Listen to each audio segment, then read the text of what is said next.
আসলতে জিএমচিয়ে এতিয়াও কেইবাঠাইতো মহানগৰীৰ কেইবাটাও অঞ্চলত বৰ্তমান সময়ত মৰণ ফান্দ এতিয়াও আসলতে তেওঁলোকে সাজি থৈছে যি মৰণ ফান্দত হয়তো অবিনাশ কাণ্ডৰ পুনৰাবৃত্তি পুনৰবাৰ হ'ব পাৰে। মই এই মুহূৰ্তত খ্ৰীষ্টান বস্তিৰ সদাব্যস্ত ৱাল ফৰ্টত উপস্থিত আছোঁ আৰু মই পৰিৱেশটো দেখুৱাবলৈ চেষ্টা কৰিম। এটা পথ মই দেখুৱাইছোঁ, পথটোৰ কাষত সম্পূৰ্ণৰূপে উন্মুক্ত দুটা নলা, পথৰ দুয়ো কাষে দুটা নলা আছে আৰু এই দুইটা নলা সম্পূৰ্ণৰূপে উন্মুক্ত অৱস্থাত আছে আৰু এইখিনি স্থানত দেখুৱাইছোঁ মেন হ'ল। চাওক আচলতে যি নলাৰ ওপৰত যি ধৰণৰ তেওঁলোকে ৰেলিং দিছে, লোহাৰ ৰেলিং লগাইছে, কিন্তু সেই ৰেলিং কেনেধৰণৰ ইয়াত ভাগি আছে আৰু য'ত আচলতে কোনো লোকৰ পথচাৰী যদিহে ইয়াত ভৰি পৰে তেতিয়াহ'লে কেনেধৰণৰ অঘটন সংঘটিত হ'ব পাৰে সেয়া নিশ্চয় দৃশ্য দেখি অনুমান কৰিব পাৰিব। সতীৰ্থ ৰাকেশে দেখুৱাব দৃশ্য এনেধৰণে সম্পূৰ্ণৰূপে উন্মুক্ত নলা ইয়াত দেখিবলৈ পোৱা গৈছে। সন্মুখতে আছে নৰকাসুৰ পাহাৰ আৰু এই নৰকাসুৰ পাহাৰত যেতিয়া বৰষুণ দিয়ে আৰু বৰষুণ দিয়াৰ লগে লগে পাহাৰৰ পৰা নামি আহে পানীৰ ঢল আৰু এই পানীৰ ঢলে সম্পূৰ্ণৰূপে এই পথটো নলা আৰু পথ সকলো আচলতে পানীৰে একাকাৰ হৈ পৰে। গতিকে মই দৃশ্য দেখুৱাইছোঁ, মই পুনৰ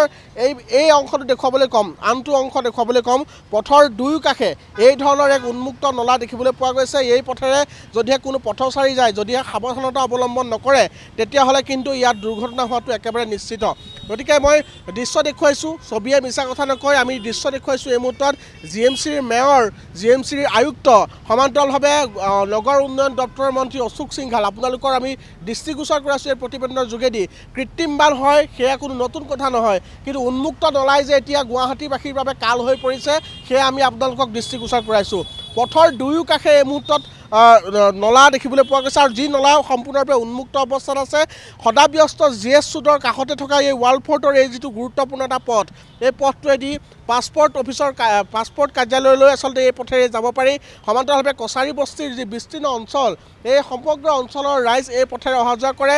বিভিন্ন স্কুল কলেজৰ ছাত্ৰ ছাত্ৰী, দিছপুৰ মহাবিদ্যালয়, NEF ল কলেজকে ধৰি কেইবাখনো শিক্ষানুষ্ঠানৰ ছাত্ৰ ছাত্ৰী অহা যোৱা কৰে। কিন্তু সেই পথটোৰ বৰ্তমানৰ যি উন্মুক্ত অৱস্থা, এই উন্মুক্ত অৱস্থাই কিন্তু বিপদ বান্ধিছে পথচাৰীৰ বাবে। বৰ্তমান সময়ত মই দৃশ্য দেখুৱাইছোঁ আৰু এইসমূহ দৃশ্য দেখাৰ পিছত যদিহে এইখিনি স্থানত কোনো ধৰণৰ যদিহে স্লেব দিয়াৰ ব্যৱস্থা নকৰে বা এই নলাটো ঢকাৰ যদি ব্যৱস্থা নকৰে তেতিয়াহ'লে ইয়াত বিপদ হোৱাটো নিশ্চিত। মই অকণমান দুই এজন পথচাৰী পাইছোঁ, তেওঁলোকৰ পৰাই জানিব চেষ্টা কৰিম। দাদা, দেখিবলৈ পোৱা গৈছে পথৰ দুয়োফালে উন্মুক্ত নলা, আকৌ অবিনাশ কাণ্ড হ'ব নেকি? এতিয়া ৰাস্তাটো এতিয়া ইমান দিনৰ পৰি আছে, হৈয়ে আছে মানুহৰ অসুবিধা, পানী নলা জাম হৈ আছে আৰু পথচাৰী অসুবিধা পাই আছে।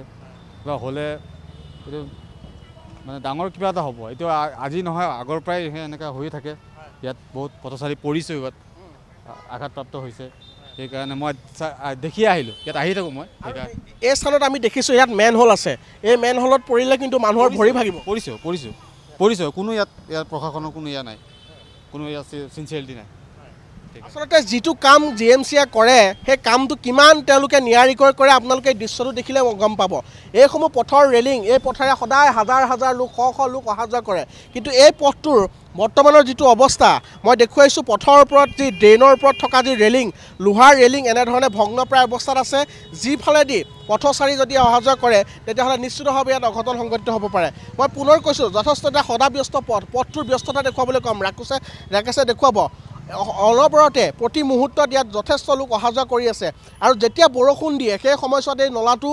সম্পূৰ্ণৰূপে পানীৰ ঢল নামি আহে আৰু পানীৰ ঢলে সম্পূৰ্ণৰূপে উপচাই পেলায়। পথৰ ওপৰতো পানী আমি দেখিবলৈ পাওঁ। গতিকে সেই সময়ছোৱাত যদিহে কোনো লোকে ভুলবশতঃ এই নলা বুলি যদি ৰাজপথ বুলি যদি পথ বুলি যদি ভৰি দিয়ে নলাত, তেতিয়াহ'লে কেনেকৈ অঘটন হ'ব পাৰে তেতিয়াহ'লে নিশ্চয় আপোনালোকে দৃশ্যটো দেখি অনুমান কৰিব পাৰিব। গতিকে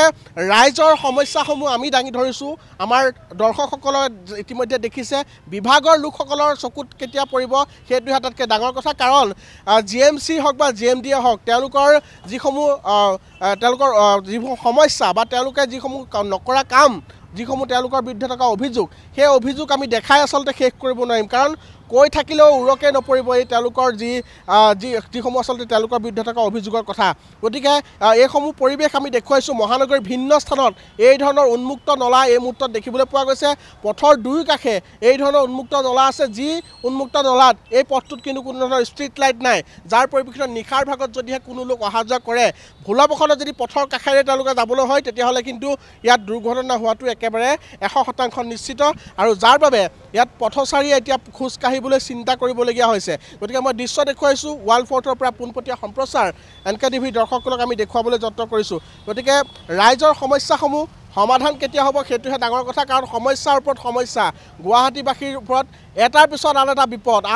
এটাৰ পিছত আন এটা আপদ আহি আছে কিন্তু সেই আপদসমূহ দূৰ কৰিবলৈ সংকট মোচন কৰিবলৈ এই মুহূৰ্তলৈকে সংশ্লিষ্ট বিভাগসমূহ কিন্তু তেওঁলোকে সক্ষম হোৱা নাই AC ৰুমত বহি থকা যিসকল বিষয়া আছে বিভাগৰ কৰ্মচাৰী আছে তেওঁলোকক আমি দেখুৱাইছোঁ চাই লওক আপোনালোকে নিৰ্মাণ কৰা পথৰ এই অৱস্থা ইয়াত এখনো স্লেব নাই এই পথত যদিহে দুৰ্ঘটনা হয় তেতিয়া কিন্তু জিলা প্ৰশাসনেই হওক বা যিসমূহ সংশ্লিষ্ট বিভাগ আছে তেওঁলোকৰ কিন্তু বিষয়াসকল দৌৰি আহিব গতিকে কিবা এটা অঘটন হোৱালৈ কিয় বাট চাই থাকে আমাৰ জিলা প্ৰশাসন বা GMC GMDৰ বিষয়াসকলে সেইটোৱে আটাইতকৈ অবুজ সাঁথৰ গতিকে আমি দৃষ্টিগোচৰ কৰাইছোঁ দৃশ্যসমূহ আপোনালোকে দেখিছে পথচাৰীয়ে কৈছে যে এই পথত বহুত দুৰ্ঘটনা হৈছে কিন্তু তাৰপিছতো শিক্ষা কেতিয়া ল'ব সেইটো আটাইতকৈ ডাঙৰ কথা মই পুনৰ এই দৃশ্যটো দেখুৱাবলৈ কৈছোঁ এটা মেনহোল মই দেখুৱাবলৈ কৈছোঁ সতীৰ্থ ৰাকেশে দেখুৱাব চাওক আচলতে পদপথত থকা এটা মেনহোল মই দেখুৱাইছোঁ এই পথটো সদাব্যস্ত GS ৰোডৰ কাষত আছে আৰু এই GS ৰোডৰ কাষেৰে পদপথত দৈনিক কিমান লোক অহা যোৱা কৰে হয়তো এই পথেৰে অহা যোৱা কৰা লোকে নিশ্চয় গম পাব শতাধিক লোক দৈনিক অহা যোৱা কৰে কিন্তু সেই সময়ছোৱাত এই ধৰণৰ মেনহোল বা এই ধৰণৰ যি মৰণ ফান GMCয়ে বা GMDয়ে সাজিছে তাৰ ফলত যে পুনৰ এবাৰ অবিনাশ চৰকাৰৰ দৰে ঘটনা সংঘটিত নহ'ব সেয়া নুই কৰিব নোৱাৰি উন্নয়নৰ নামত এক প্ৰকাৰ আজিৰ তাৰিখত গুৱাহাটী মহানগৰীত বিশেষকৈ প্ৰশাসন চলি আছে কাৰণ এটাই এই কাৰণে এই কথাটো আহিছে কাৰণ বিশেষকৈ দেখিবলৈ পোৱা গৈছে যিটো কাম যিটো প্ৰকল্প GMCয়ে বা GMDয়ে বা বিভিন্ন বিভাগসমূহে হাতত লয় লোক নিৰ্মাণ বিভাগেই হওক তেওঁলোকে কিন্তু প্ৰকল্পটো খুব সুন্দৰকৈ তেওঁলোকে শেষ কৰিব নোৱাৰে তেওঁলোকে আধাতে কাম এৰি থৈ যায় এতিয়া এই পথটোত এই নলাটো নিৰ্মাণ কৰিলে ঠিকেই কিন্তু নলাটোৰ ওপৰত এখনো স্লেব দিবলৈ তেওঁলোকৰ সময় নহ'ল আহৰি নহ'ল বা তেওঁলোকৰ এই কথাটো মগজুলৈ নাহিলেই তাৰোপৰি আমি যিসমূহ মহানগৰীৰ বিভিন্ন স্থানত আমি পথ দেখিছোঁ সেই পথসমূহ নতুনকৈ নিৰ্মাণ কৰা হয় যাতায়াতৰ বাবে সুচল কৰা হয় ঠিক এমাহৰ পিছতে পথটো বিভিন্ন টেলিকম কোম্পানী বিভিন্ন পাইপলাইন বহুৱাৰ নামত পানী যোগানৰ নামত খান্দি পেলোৱা হয় গতিকে যি ধৰণে এটা পথৰ ওপৰত অহৰহ বছৰে বছৰে যি ধৰণে আচলতে এক প্ৰকাৰ দেখিবলৈ পোৱা গৈছে যে অত্যাচাৰ চলোৱা হৈছে আৰু সেই অত্যাচাৰৰ বলি হৈছে এই আজিৰ তাৰিখত মহানগৰবাসী যিসকলে দৈনিক ৰাজপথত অহা যোৱা কৰে গতিকে আমি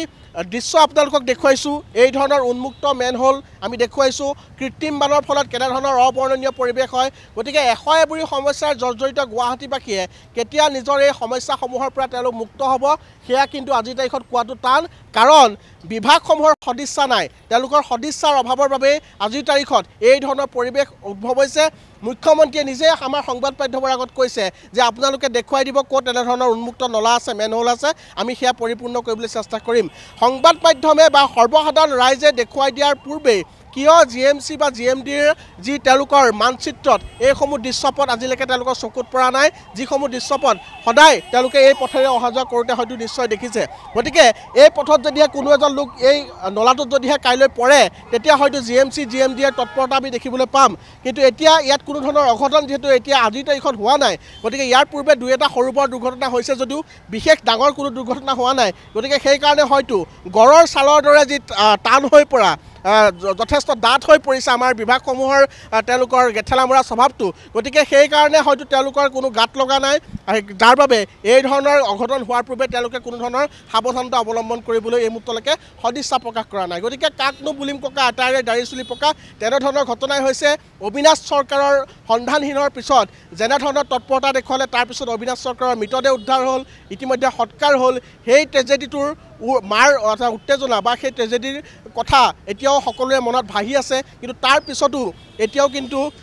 GMCয়ে বা GMDয়ে কোনো ধৰণৰ শিক্ষা ল'বলৈ তেওঁলোকে বিচৰা নাই